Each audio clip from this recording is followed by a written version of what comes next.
The light above my desk hummed softly, the same steady buzz it had made every morning for the last 15 years.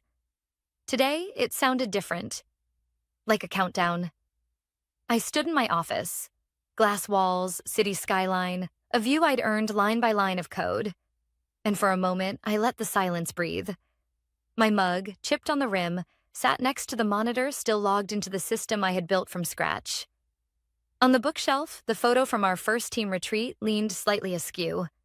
The founder's arm around my shoulder, both of us younger, hungrier, hopeful. It was strange how easily history fit inside a single frame. Outside my office, I could hear the forced laughter of people pretending nothing was happening. Word travels fast in a company that runs on gossip and caffeine. 15 years of loyalty, commitment, late nights and weekends, about to be erased by a man who'd been here for 7 weeks. The notification pinged at 9:12 a.m., sharp. "Melissa, please step into the CEO's office for a quick chat." From Executive Assistant. Quick chat. That's corporate code for prepare to be replaced. I closed my laptop softly, as if not to wake it. Picked up my mug, my notebook, and walked down the hall. The smiles I passed felt like static. Empty, buzzing, insincere. When I reached the double glass doors, I could already see him. Daniel Pierce, the new CEO, mid-30s, hair too perfect, shoes too clean. He sat behind the founder's old desk, spinning a pen like he was deciding whether to sign my fate or doodle through it. HR was already there. Of course, 2 of them. Always 2, like vultures in matching beige. "Melissa," Daniel said with the kind of grin that tried too hard. "Come in, have a seat." I stayed standing. "I prefer to stand." He leaned back. "Suit yourself." He didn't bother with small talk. He was the kind of man who mistook cruelty for efficiency. "We're making some changes," he began, tone rehearsed. "Modernization, optimization, fresh leadership. You've done incredible work here, but the board agrees it's time for new energy." Translation: "You're too experienced to manipulate." He gestured toward HR. "You'll receive a generous severance, 3 months' salary, continued healthcare coverage. Security will escort you out once we're done here." He smiled as if expecting gratitude. I didn't give him that. I just said calmly, "Good luck." He blinked, caught off guard by my composure. "Excuse me?" I placed my access badge on the table right next to the contract I had printed that morning, just in case. "You'll need this," I said, "to get through the doors I designed." Then I turned, walked out, and let the door whisper shut behind me. The hallway felt longer than usual. My heels echoed against the tile, each step marking the end of an era. I passed the server room. The hum of the machines behind the glass felt almost alive. Those servers had been my heartbeat for over a decade. I could still tell when something was off just by the pitch of the fan. No one looked up as I passed. It's easier to avoid guilt that way. When I reached my office, I paused, took one last look around, and flipped the light switch. Click. A soft, familiar sound. The end of one story. The beginning of another. By 10:03 a.m., I was sitting in my car in the parking lot, rain tapping the windshield. My phone buzzed nonstop. Slack messages, emails, meeting invites I was already locked out of. I powered it off. There's a kind of peace that comes when you know exactly what they've done wrong, and that they don't. I reached into my bag and pulled out a small navy blue folder, worn at the edges. Inside were notarized papers, old contracts, and one very important clause from 2010. All proprietary software developed under Project Core shall remain intellectual property of the author, Melissa R. Danner, until formal transfer of ownership is executed in writing. The transfer had never been executed, because no one ever thought I'd leave. By 10:37 a.m., I was seated in a quiet cafe 2 blocks away, the same one I'd written the first lines of our security architecture in years ago. The barista still remembered my order. Black coffee, 1 sugar. I took the corner seat, the one near the outlet, and opened my laptop. The rain had turned to mist outside, soft against the glass. My inbox was full. Some goodbye messages, some pity. But one stood out. From Dave Shaw, founder. Subject: Wait, what happened? I smiled faintly. Dave, the man who once called me the spine of the company. I typed slowly.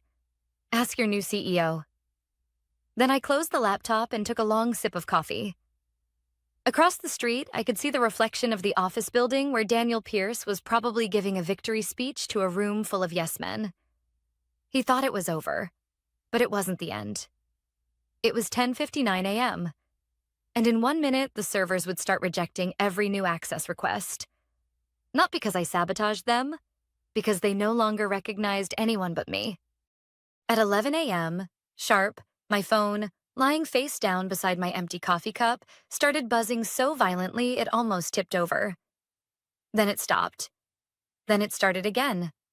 20 calls, then 40. By the time it hit 158 missed calls, I already knew what was happening. When a system as complex as ours goes dark, it doesn't explode. It fractures. Quietly, invisibly, one access denial at a time. I opened my laptop and navigated to the company's public status page. Partial outage. Core services affected. Of course they were. The architecture I'd built wasn't designed to punish anyone. It was designed to protect itself. The licensing core verified ownership signatures every 30 days.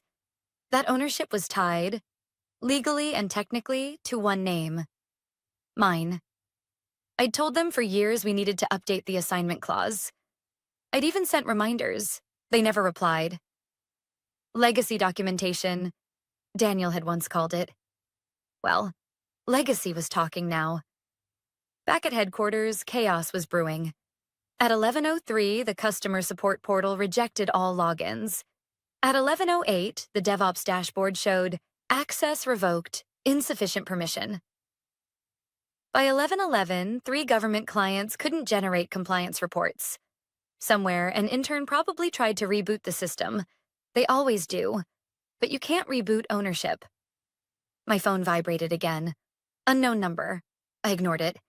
Then it buzzed once more. Same number. And again. Finally, I sighed and answered. Melissa, came the voice, rough, urgent. Dave. Hi, Dave. What the hell is going on? The system's rejecting everyone. Legal's screaming. Clients are calling nonstop. Daniel says it's a technical issue, some sort of permissions bug. I took a slow sip of my coffee. It's not a bug. Then what is it? A clause, I said simply. Silence. Then a sharp exhale. Please tell me you're joking. I told you in 2010, I said calmly, that the IP assignment was never executed. Everything under Project Core still falls under my license. You remember that? I thought we fixed it years ago. You thought wrong. He didn't speak for several seconds. I could hear chatter and footsteps behind him, muffled panic. Someone yelling in the background. None of the admin keys are working. Finally, he said, low and strained, Daniel's losing it. He's in the server room right now, screaming at IT. He said something about calling the police. I almost laughed. Tell him to read the contract before he calls 911. At 11:30, the company Slack channels started leaking screenshots. Developers posting error logs, snippets of code, frantic messages like, who changed the root key? This signature check is rejecting everyone. Does anyone still have contact with Melissa? They were trying to reach me, of course, but my company email was deactivated. My personal one wasn't. I checked it. 47 new messages, most of them desperate. From HR, from legal, from Daniel himself. The last one just said, whatever this is, undo it.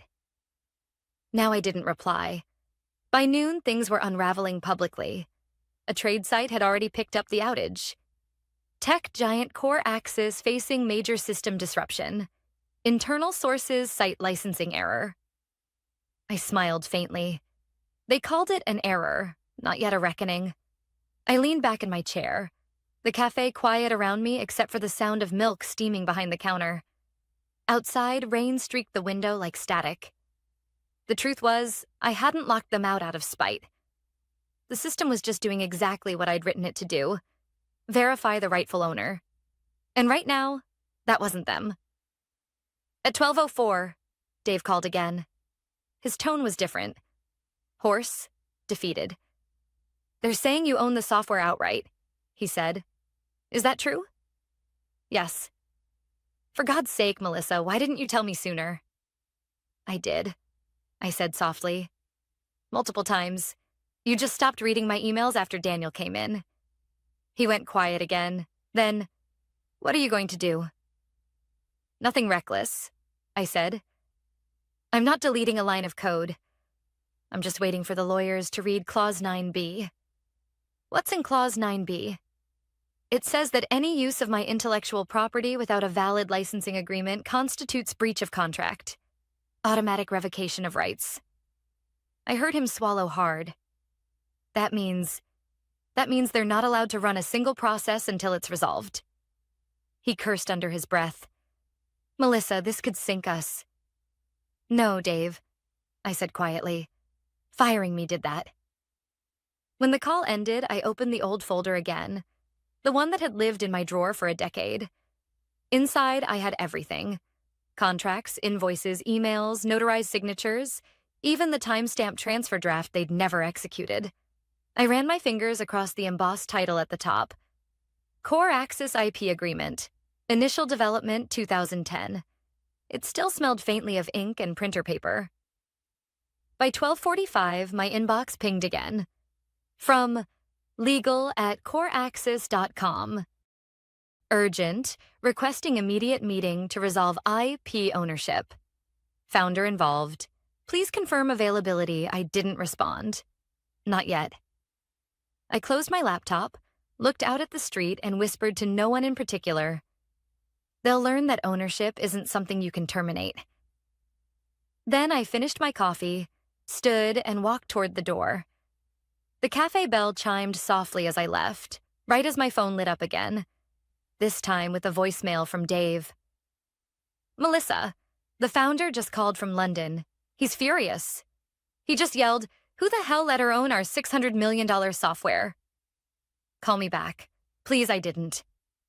Instead, I drove home, because the next move wasn't theirs. It was mine. By the time I woke the next morning, my phone was a battlefield of missed calls and unread messages. Dave, legal, even Daniel, all of them trying to reach me. I didn't answer any of them. Not yet. At 8:15 a.m., my inbox pinged with a new subject line. Emergency board meeting, mandatory attendance, Core Access Systems. The invitation was forwarded by Dave, marked URGENT. Part of me wanted to ignore it, make them sweat. But another part, the part that had built that company from a flickering laptop and a secondhand router, wanted to hear what they'd say when they realized the truth. So, I brewed my coffee, opened my laptop, and joined the Zoom call. The screen filled with tense faces. Daniel was there, jaw tight, tie crooked, eyes red from what looked like a sleepless night. Dave looked older than I remembered. Creased forehead, tired eyes. And on the main screen, calling in from London, was Richard Mullen, the founder. He looked furious enough to combust. The call was already in motion when I joined. "We need answers." Richard's voice thundered through my speakers. "How does one woman, a terminated employee, have full legal ownership of our entire software infrastructure?" Daniel tried to respond, voice shaky but defiant. It's a misunderstanding. We're working on a new agreement. Our lawyers believe we can reassign the IP once we what?" Richard snapped. "Once we beg her to give it back?" The silence that followed was the kind you could feel in your chest. Then Dave spoke quietly. "Melissa's here." All eyes turned toward my little square on the screen. "Morning," I said evenly. Daniel's expression hardened. "Melissa, whatever game you're playing, it's not a game," I interrupted. "It's paperwork. Something you should have read before signing termination letters." Richard leaned forward, his tone cooling but sharp. Melissa, I built this company from nothing. You were part of that. We all were. But this situation is untenable. You're claiming ownership over the software that runs every major client contract we have. I'm not claiming anything, I said calmly. I own it. You have the documents in front of you. Clause 12B, intellectual property retention. It was never reassigned. You all operated under implied use. But implied use isn't ownership. Legal counsel, a man named Patel, cleared his throat. She's correct, he said reluctantly. The agreement from 2010 gives her full IP rights until a formal transfer is executed. That never happened. Daniel slammed his palm against the table. That's absurd. She wrote code under company resources. Patel adjusted his glasses. At the time, the company wasn't formally incorporated. She was working as an independent contractor under a deferred salary model.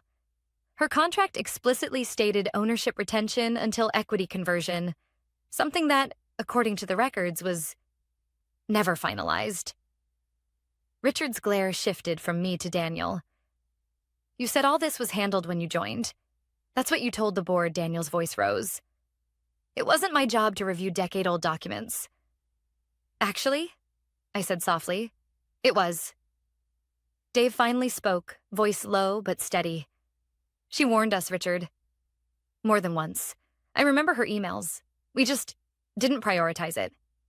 Richard's face darkened. So let me get this straight. We've been selling and deploying software for years, software that legally belongs to Melissa. And if she wanted to, she could revoke our right to use it immediately? Yes, Patel said grimly. That's exactly right. The room fell into another silence.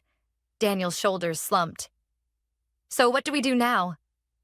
Richard's tone cut like steel. We fix it. He turned toward me. Melissa, what do you want? I let the question hang there for a beat too long, watching Daniel fidget in his chair. What I want, I began slowly, is acknowledgement. For 15 years, I built that platform. Every feature, every security patch, every crisis fix that saved your contracts. I did that. And when you decided to replace me with a man who couldn't tell a server log from a salad menu, you didn't just fire me. You insulted the foundation of your own company. Richard rubbed his temples. You're angry. I understand, but there's a company at stake here. Then you should have treated the people who built it like more than disposable code, Patel interjected. Melissa, if you're open to negotiation, we can discuss a licensing agreement, exclusive with royalties and advisory rights. That would allow operations to resume immediately. I didn't answer right away. Instead, I watched Daniel's expression, panic struggling to hide behind arrogance. Melissa, he said suddenly, be reasonable. You can't hold an entire company hostage just because you feel slighted. I smiled faintly. Daniel, this isn't revenge. This is accountability. Dave looked straight into the camera. Melissa, can you give us 24 hours to prepare a proposal? Fine, I said. But after that, I'm not the one who'll be negotiating. My attorney, Will Richard, nodded stiffly. Understood. We'll be in touch. The call ended. I sat back, staring at my reflection in the black screen. My heart was steady, not vengeful, not triumphant, just calm. I'd spent 15 years being the quiet one, the fixer, the invisible architect. They thought firing me was cutting fat. They never realized they'd just amputated the backbone. At 9:47 a.m., a new email arrived from Patel. Melissa, please confirm your lawyer's contact information. We'll begin discussions immediately. I typed back one sentence. He'll call you first. Then I closed the laptop and whispered half to myself. They wanted modernization. I'm just giving it to them. The next morning started without an alarm. I woke naturally. No calendar invites, no Slack notifications, no urgent pings about someone else's mistake. Just silence and the faint hum of rain against my window. It felt strange, almost luxurious, to not belong to anyone's schedule. By 8 a.m., my lawyer, Mark Henley, was already in my kitchen. He was one of those lawyers who spoke slowly but thought fast, the kind who always looked like he knew more than he said. A friend had introduced us years ago, back when I was still naive enough to believe loyalty protected you. He sat across from me at the table, glasses perched low on his nose, reviewing the red folder I'd pulled from my bag, the one with the original contract. When he finished reading, he exhaled through his nose and said, "Melissa, this is airtight. They don't own a single line of your code." I nodded. I know. He tapped the papers.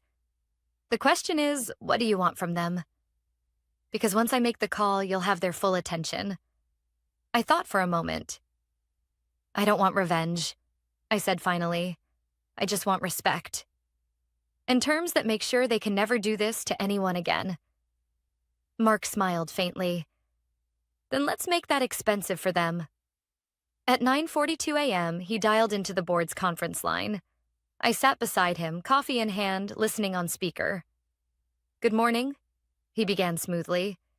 "This is Mark Henley, counsel for Melissa Danner. Before we begin, I'd like to confirm that this call is being recorded." A pause. Then a flustered voice. Patel, the company's counsel, answered, "Yes, that's fine." "Good," Mark said. "Let's discuss licensing." Daniel's voice broke through, brittle and defensive. "This whole thing is absurd. We can't just—" "Daniel," Mark interrupted, polite but sharp. "If you speak, make sure it's useful." That shut him up. Mark continued. "Here's what my client proposes. Core Access will enter a 3-year exclusive licensing agreement for the use of her software infrastructure. The licensing fee will be $80 million upfront, plus 10% royalties on all new client deployments using her code. In addition, Ms. Danner will hold an advisory seat to oversee any future architectural modifications. Finally, the company will issue a public statement clarifying that her termination was an internal miscommunication, not performance-related silence." Then came a low, incredulous laugh. Richard, the founder, calling from London. $80 million? You can't be serious, Mark didn't blink. "If you'd like to rebuild the system from scratch, you're welcome to try. My client's code base covers authentication, infrastructure routing, and API encryption. Without those, your product is just a login screen, and a logo." Patel cleared his throat. "We'll need time to review these numbers." "You have 24 hours, Mark said. "After that, Ms. Danner reserves the right to suspend all implied licenses, meaning your company will be in violation of Clause 9B. That could invite litigation from your own clients. Federal, even." Richard cursed softly under his breath. Dave's voice came next, tired but calm. "Mark, I think we can work something out. Can you send over a draft?" "Already did," Mark replied. "Check your inbox." I watched through the kitchen window as Mark spoke, rainwater trickling down the glass like quiet punctuation to every word. There was no shouting, no drama, just calm precision. By the time the call ended, they'd agreed to review the proposal immediately. That afternoon, I took a walk downtown. The air smelled like wet pavement and diesel, the city still shaking off last night's storm. My phone buzzed again. This time, a text from Dave. "For what it's worth, you were right about Daniel. He's unraveling. The board's furious. I'm sorry it took this to make us listen." I typed back, "It's not about being right. It's about being seen." He didn't reply, but a few minutes later, I got another message from an unknown number. "You think you've won, but this isn't over." I didn't need to ask who it was. Daniel's ego could be recognized from space. I didn't answer him. I just put my phone away and kept walking. By 6 p.m., Mark called again. "They've accepted the core terms," he said. "We're finalizing the paperwork in the morning, but there's one condition from your side I'd like to clarify before I send the final draft." "Which one?" I asked. "The clause you added, removal of Daniel Pierce from operational authority. You still want that in?" I hesitated for half a second. "Yes." "Good. Mark said, because after today's meeting, they probably want it too. That night, I sat on my balcony watching the lights of the city flicker. Somewhere out there, in a downtown office full of glass and panic, they were reading every word of the licensing proposal. 15 years of loyalty, erased by arrogance, and now rewritten line by line under my name. It didn't feel like vengeance. It felt like correction. I opened my laptop, reread the draft one last time, and smiled when I reached the last line. All proprietary technology licensed under this agreement shall retain the author's original credit and architectural oversight. I closed the document and whispered, architect. Not legacy. Not replaceable. Architect. The next morning began gray and still. For the first time in weeks, I didn't feel tense opening my email. I knew what would be waiting there. The final agreement, wrapped in legal polish and desperation. At 8:12 a.m., the subject line appeared. Core Access Licensing Agreement, final draft for execution. I poured myself a cup of coffee, sat by the window, and opened the document. Every clause Mark and I had written was there, untouched. The $80 million payment, the 10% royalty, the public statement, and, right at the end, Clause 14. Effective immediately upon execution, Daniel Pierce will be relieved of all operational authority within Core Access Systems. Below that, my name was printed in black and white. Melissa R. Danner, proprietor and chief architect, Core Infrastructure. For a moment, I just stared at it. 15 years of silence and invisibility, reduced to a few typed lines that finally recognized what I'd built. I signed, scanned, and sent it back to Mark. By noon, the agreement was fully executed. The funds hit escrow. Core Access could legally run again. At 12:14, Dave called. It's done, he said quietly. The board signed everything. Richard approved the transfer from London himself. Good, I said. Then he added, they're holding an emergency shareholder meeting in an hour. Daniel's on the chopping block. I don't need to hear it, I replied. Maybe not, he said. But you should know. When Richard saw the public statement draft, he asked who wrote it. I told him you did. I smiled faintly. Then he'll understand it wasn't written in anger. An hour later, the press release went live. Core Access Systems announces strategic partnership with software architect Melissa Danner. Core Access Systems has entered an exclusive 3-year licensing agreement with Redline Technologies, owned and operated by architect Melissa Danner, who originally developed the company's proprietary infrastructure. The termination of Ms. Danner's employment last month was due to internal miscommunication, not performance-related reasons. The board expresses its deep appreciation for her contributions and looks forward to her advisory involvement moving forward. The words were diplomatic, clinical, almost sterile, but I could read the truth between the lines. They weren't partnering with me. They were renting back their own foundation. Around 2 p.m., my phone buzzed again. Dave. His voice was low, cautious. They just asked Daniel to resign. It wasn't pretty, I said nothing. He tried to blame everyone. Legal, HR, even me. When Richard confronted him about the missing IP transfer, he started shouting about legacy code and old staff who couldn't evolve. Richard told him to pack his things. Silence hung between us. Melissa, Dave said softly, for what it's worth, I'm glad it was you. You deserved better than how we treated you. Dave, I said, you don't owe me anything. Just make sure the next person who builds something for you doesn't have to fight this hard to be seen. He exhaled. Fair enough. That evening, I returned to the building for the first time since the day I was escorted out. It felt surreal walking through the lobby again. Same security desk, same elevator chime, same faint smell of burnt coffee. The receptionist looked up, startled. Miss Danner, I didn't realize you were... Just visiting, I said. Upstairs, the floor was eerily quiet.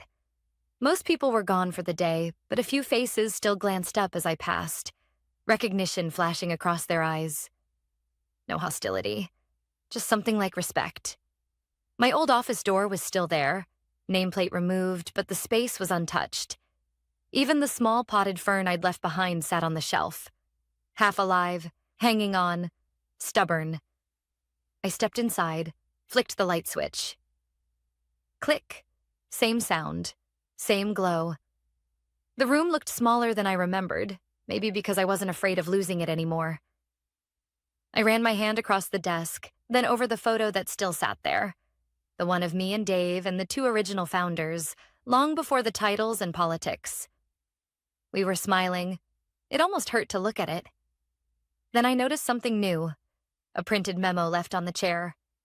"Welcome back, Melissa. Your advisory credentials have been activated. Board meeting next week. Coffee's on us." I smiled despite myself. When I left the office, the sun had finally broken through the clouds. The city glimmered in the glass towers around me, rainwater drying on the pavement. For a long time, I stood there just watching people hurry past. Interns, analysts, coders, each of them chasing deadlines that used to be mine. It didn't feel like victory. It felt like closure. I wasn't coming back to rebuild. I was coming back to protect. Mark called one last time before I drove home. "Congratulations," he said. "You played it perfectly." I laughed softly. I didn't play anything. I just followed the rules they ignored. He chuckled. That's usually how the best wins happen. As I got into my car, I glanced up one last time at the building. Behind those glass walls, they were probably rebooting systems, restarting servers, checking logs. And somewhere on every startup screen, a small credit line appeared. One they'd never bothered to notice before. Infrastructure design by M.R. Danner. I didn't need revenge. I didn't even need gratitude. All I wanted was for them to remember who built what they stood on. I turned the key, the engine humming to life. And as I drove away, I whispered the same words I'd said the day Daniel fired me. Words that had turned out to be prophecy. Good luck.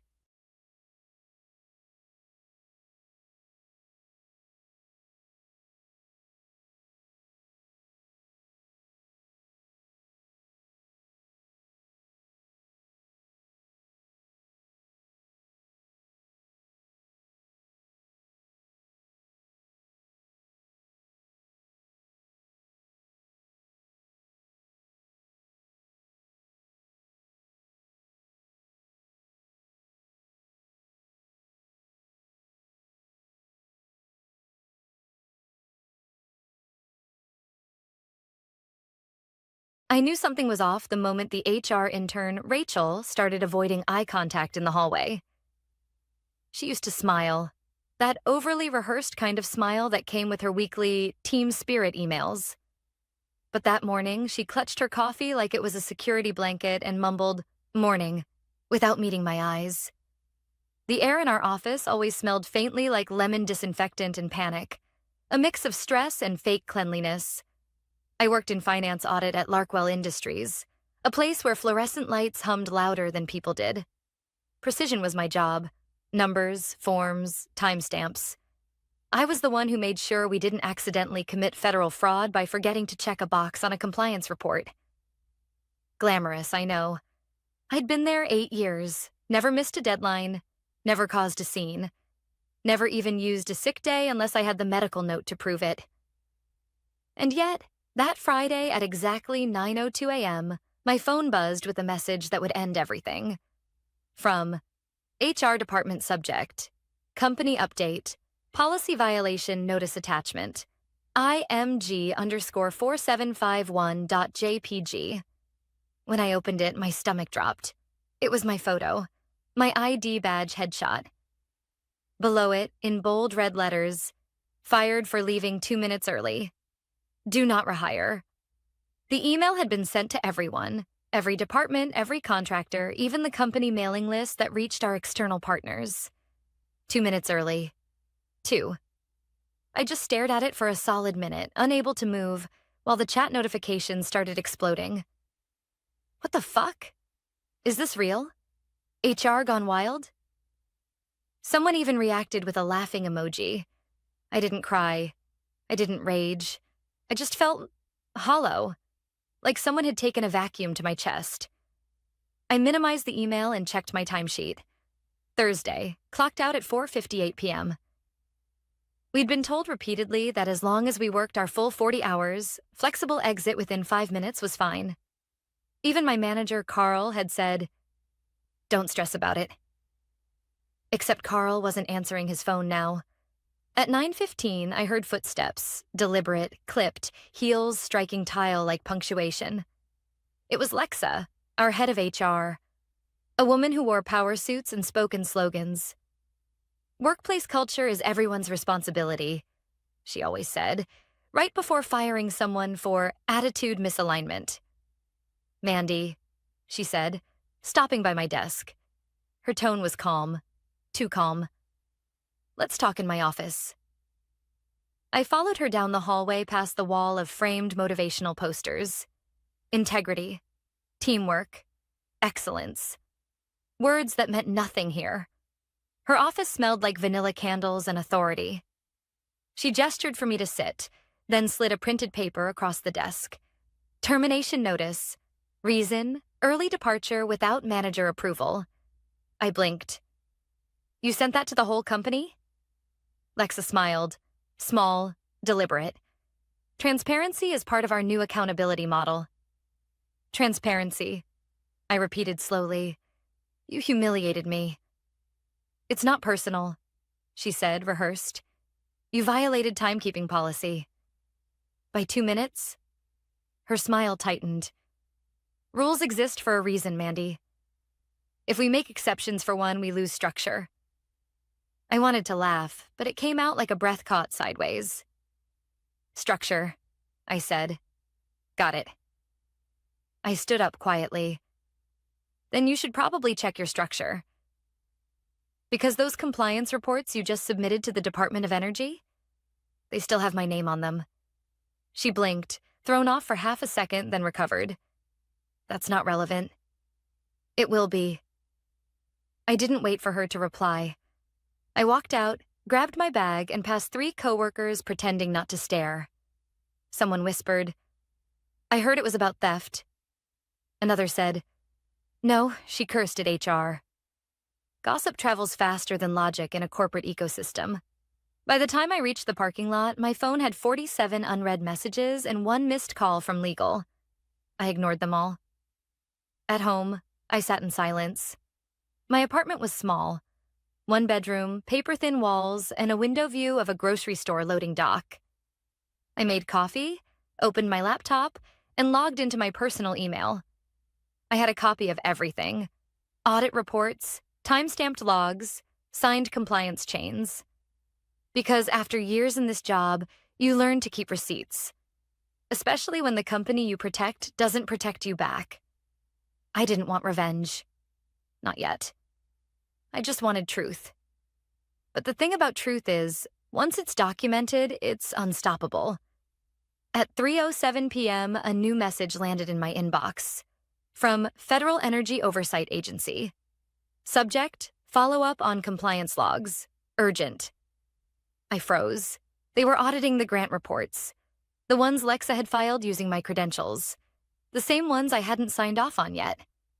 Somewhere between the click of her send button and my name disappearing from payroll, Larkwell had made a fatal mistake. They'd used a non-authorized clearance for a federal contract. I reread the email twice, then leaned back. My heart wasn't racing. My hands didn't shake. Just a strange, heavy calm. I opened the attachment. There, in black and white, was the signature line. Authorized Officer, Mandy Carson. Except I hadn't signed it. I looked out the window at the gray sky. The first drops of rain tapped the glass like punctuation marks. They fired me for leaving 2 minutes early. But they had no idea that, in those 2 minutes, they'd set off a clock they couldn't stop. By Monday morning, my name had become a ghost story whispered between cubicles. "Did you hear about Mandy?" "Yeah, HR blasted her to everyone." Apparently, she was stealing time. Stealing time. The irony almost made me laugh. I woke up early that day, not because I had anywhere to be, but because my body was still wired to start reviewing spreadsheets at 6:30 a.m. The routine felt empty now. No Teams notifications, no corporate chatter, just the hum of my old laptop and the bitter smell of overbrewed coffee. I didn't plan to check my old work email. But when I did, I noticed something strange. The login still worked. HR had deactivated my ID badge, cut my access to payroll, and sent my photo to the entire company. But they hadn't revoked my clearance to the compliance archive. That told me everything I needed to know about their structure. At 9:04 a.m., I opened the system and ran a routine query. Form 22, B Federal Grant, Energy Infrastructure Stabilization, Contract 0415. The access log showed something alarming. The documents had been re-uploaded Friday evening, 1 hour after my termination, with my name still listed as the authorized certifier. The problem? Once a certification form is submitted with an inactive employee ID, it's automatically flagged for a compliance audit, which means the Department of Energy's Oversight Office would be notified. They had triggered a federal audit the moment they hit send. I sat there staring at the screen, realizing the scope of it. If the agency's system had already detected it, someone from the government would show up. Probably not today, maybe later in the week. But soon. I didn't have to do a thing. By 11:22 a.m., the first email came through. From Franklin Marlowe, Chief Operations Officer. To HR Department, Legal Compliance Subject, Urgent, Oversight Visit. Scheduled body. We've received notice that a federal liaison will be visiting the office tomorrow regarding recent contract submissions. Please ensure all documentation is organized and the HR situation with Mandy Carson is fully resolved. They had no idea I could still see everything. That night, I barely slept. My mind kept replaying that ridiculous email they'd sent with my face. How Rachel had avoided my eyes. How Lexa had smiled like it was just another day at work. I wasn't angry anymore, just steady, cold, focused. The next morning at 8:47 a.m., the federal liaison arrived. I wasn't there, but later I'd get every detail from someone who was a quiet message from a friend in legal who'd once trusted me with her resume. She said the man walked in wearing a plain gray suit, no badge visible, holding a thick black binder. He introduced himself simply as Agent Donovan, Federal Oversight and Compliance Division. Franklin greeted him with his usual corporate charm, fake laughter and firm handshakes. Lexa was already waiting in the boardroom, folder in hand, posture perfect. HR's champion of professionalism. According to my friend, they began the meeting with Lexa proudly explaining my termination. She used the same words she'd said to me. Mandy violated our structure by leaving early without authorization. Accountability is key to maintaining integrity. The agent didn't react. He just opened his binder, turned a few pages. Then he said quietly, Miss Carson's signature appears on 6 active grant certifications, including 1 submitted post-termination. Can you confirm she was still employed at that time? Lexa frowned. She was not. But that's irrelevant to the contract itself. He looked up. Actually, that's very relevant. Using the credentials of a terminated employee on a federal document constitutes a misrepresentation under Clause 12.4 of your grant agreement. The room went silent. Franklin shifted in his chair. We didn't realize... The agent interrupted, reading one line aloud from the binder. Any certification submitted under the authority of a non-active employee is grounds for immediate audit suspension and potential funding freeze. The company lawyer, a man named Barlow, who always bragged about his Harvard degree, reportedly went pale. Then, as my friend described, he stood up and shouted, "You have to be kidding me. HR sent that form without clearance." The agent just closed his binder. Then you'll want to speak with HR about that. He left a business card on the table, walked out without shaking hands. And just like that, the silence that followed apparently felt like the end of the world. My friend messaged me later that afternoon. He read one sentence, Mandy. Just one. Barlow screamed. Lexa looked like she'd seen a ghost. I sat in my kitchen rereading that message, the late sunlight stretching across the counter. My half-drunk coffee had gone cold, but I didn't care. The machine had turned on itself, and all I had done was stay quiet. At 5:12 p.m., my work account finally locked me out. Too late. I'd already downloaded every file, every timestamp, every email chain. I stored them neatly in a folder on my desktop labeled Receipts. The company wanted to humiliate me. They wanted to make an example. Instead, they'd become their own case study in arrogance. I closed my laptop and looked at the small photo still taped to my fridge. A picture of me and my team from years ago. Everyone smiling, eyes bright. Back when we believed this place actually cared. Now, I just whispered to the photo, half a smile tugging at my mouth. You wanted transparency, Lexa. Hope you like what's coming. The next morning, I woke up to 32 missed calls and a flood of unread messages. My old coworkers, most of whom hadn't spoken to me in months, were suddenly desperate to reconnect. Hey, Mandy, weird question. Did you ever sign something for the DOE contract? Lexa's freaking out. Something about a funding freeze? You didn't, send anything to the feds, right?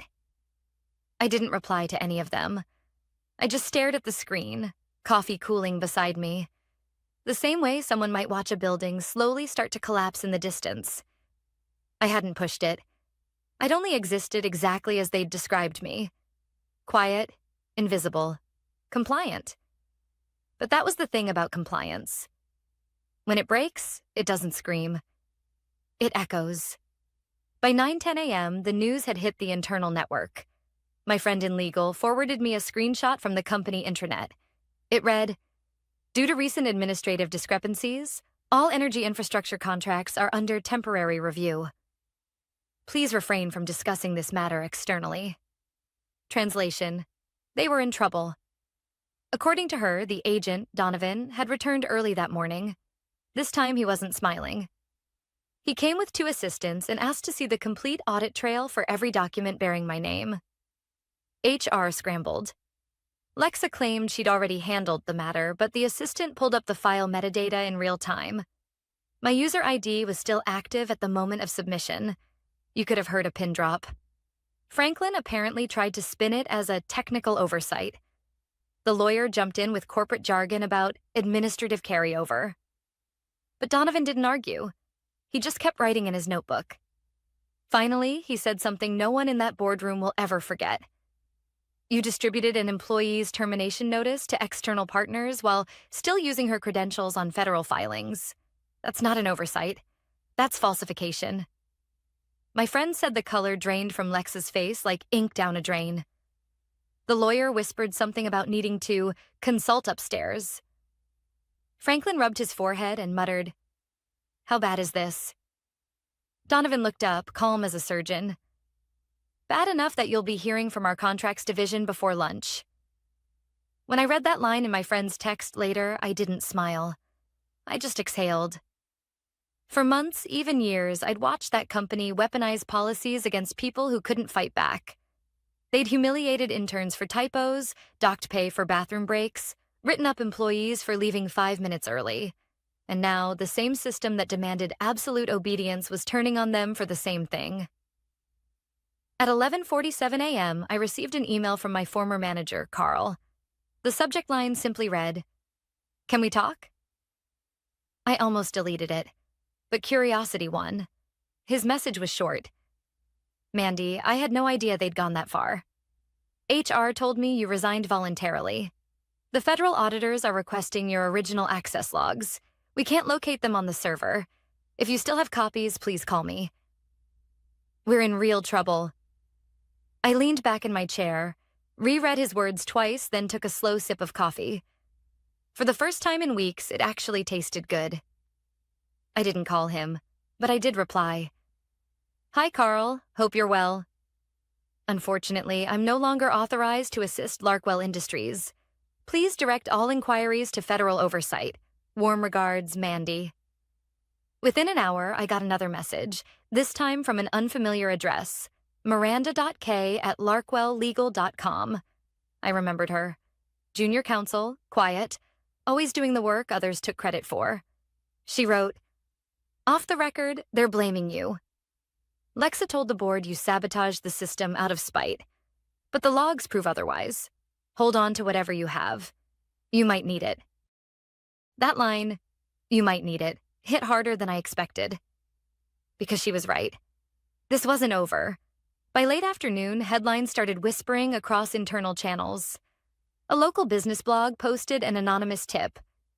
Major contractor under federal audit after internal HR scandal. They didn't name names, but I recognized the phrasing. Anonymous sources confirmed termination emails were sent publicly before compliance reviews were complete. I watched it spread like a quiet storm. Around 6 p.m., I received one last message. From Rachel, the intern. The same girl who couldn't look at me that morning. She wrote, "I'm sorry." Lexa made me hit send. She said it was just an internal memo. I didn't know your photo was attached. I stared at her words for a long time. My anger softened.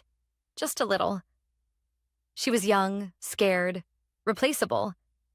Just like I had been once. I typed back, "It's okay, Rachel. Take screenshots of everything and back them up somewhere safe. You might need them too." When I hit send, a strange calm washed over me. Outside, the city lights blinked in the distance, cold and mechanical. Somewhere in a fluorescent boardroom, people who once treated me as disposable were now watching their empire unravel one compliance clause at a time. And all I'd done was leave 2 minutes early. By Wednesday, the story had reached the local business press. Larkwell Industries under federal investigation for grant irregularities. No details, no names, just that haunting phrase, grant irregularities. Anyone who's ever worked in corporate knows what that really means. Someone's about to take the fall. My phone wouldn't stop buzzing. Former colleagues, LinkedIn recruiters, even journalists. I ignored them all. I wasn't ready to talk. I didn't want revenge headlines. I just wanted the truth on record. And the people who weaponized humiliation to feel a fraction of the same exposure they gave me. At 9:12 a.m., my friend Miranda from legal texted again. They're calling an emergency compliance hearing. This afternoon, Franklin, Lexa, and Barlow are all required to attend. Agent Donovan will be there. My hands went cold. She added one more line. They're asking about you. Again, I sat at my kitchen table, staring at my laptop. Part of me wanted to go, to walk in and watch their faces crumble when the agent read the words, "Non-authorized use of federal credentials." But that wasn't my job anymore. I wasn't their compliance officer. I was just the woman they'd fired over 2 minutes and a rumor. Still, I couldn't resist logging into the public register of oversight notices. It's open access, if you know where to look. And there it was in the digital bulletin. Notice of audit suspension, Larkwell Industries. Immediate review pending clarification of active named certifier status. Federal funding frozen. That line meant millions of dollars. Frozen. Just like that. I closed the tab and let out a slow breath. The sound of rain against the window filled the silence. For a moment, I felt almost sorry for them. Almost. By noon, Miranda called me. Voice low, whispering like she was hiding in a hallway. They're in the boardroom right now. The agent's binder is out again. You should hear this, Miranda. You shouldn't... I'm muting myself. Just listen. Through the faint static, I could hear the shuffle of papers, a cough, the creak of expensive leather chairs. Agent Donovan's voice was calm, precise. The record shows Miss Carson's credentials were used post-termination to authorize federal submissions. Who approved that? Lex's tone came sharp, defensive. We followed procedure. The documents were completed prior to her termination.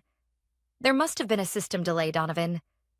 The timestamp shows upload at 5:18 p.m., 2 hours after her access was revoked. A pause. Then Franklin. That must be a mistake. Our IT team. Barlow cut in, his voice cracking. Do you realize what you've done? You circulated her firing email to external partners, then used her credentials on active contracts. That's not procedure. That's negligent silence.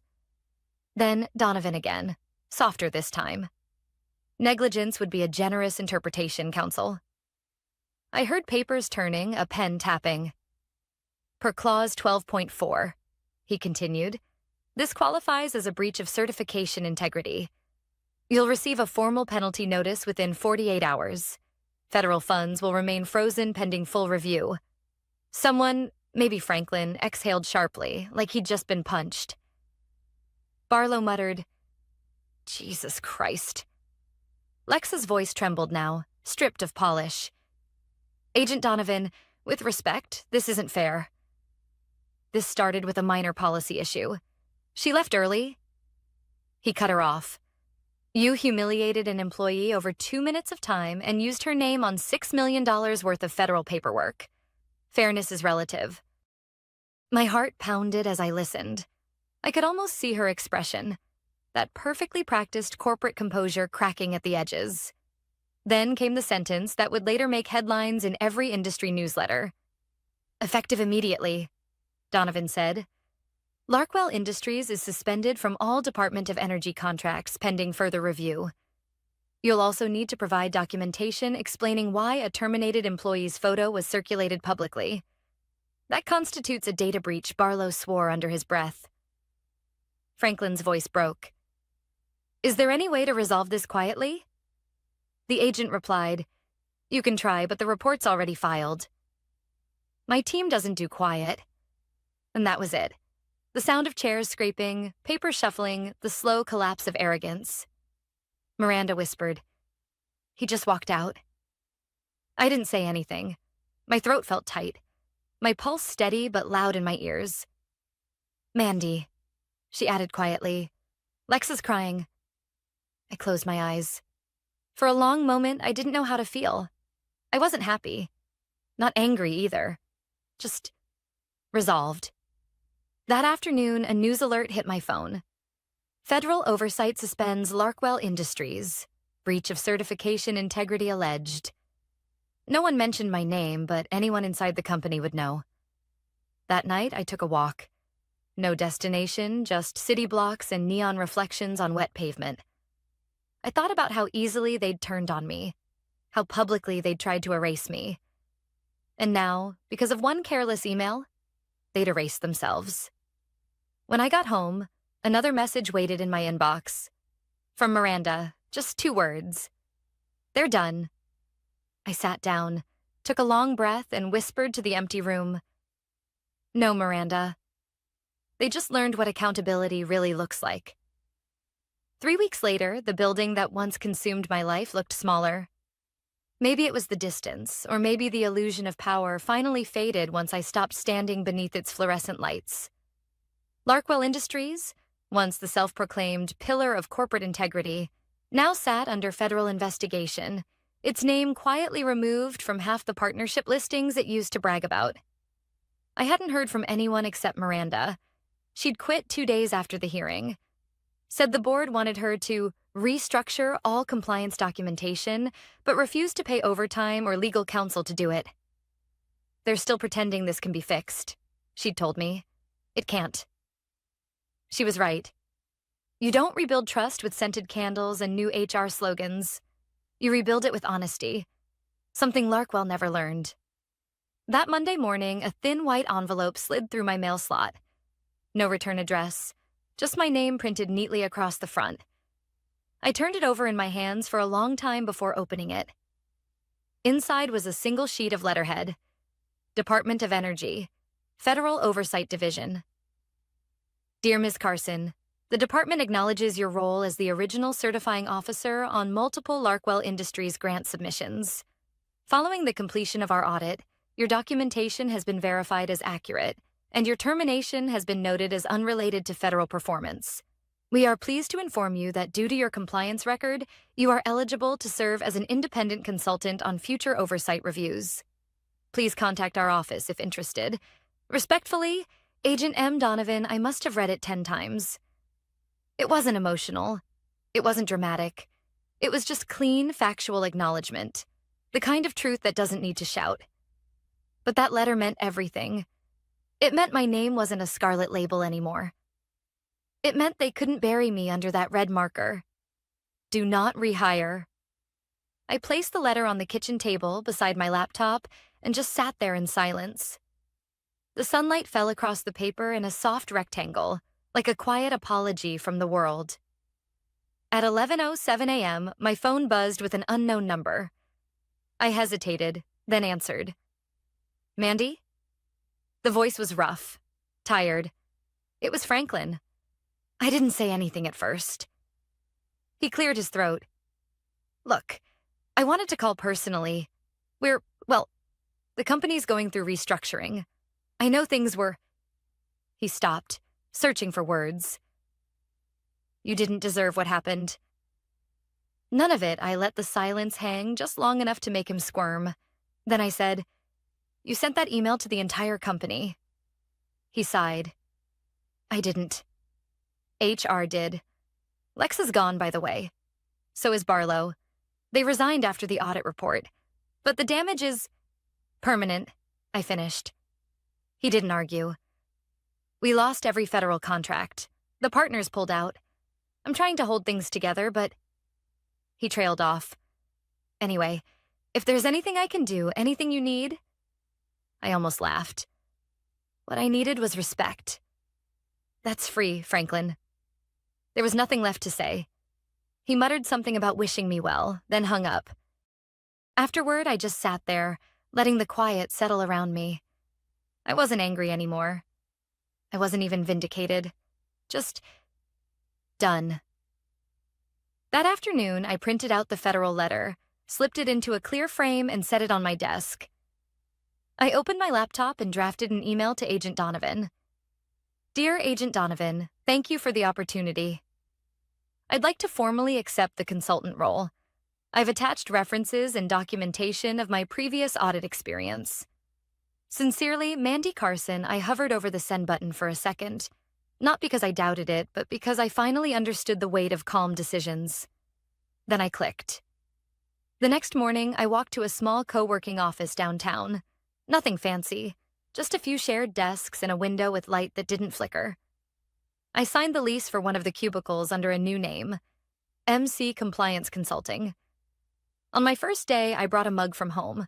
It read, Integrity, doing the right thing even when HR is watching.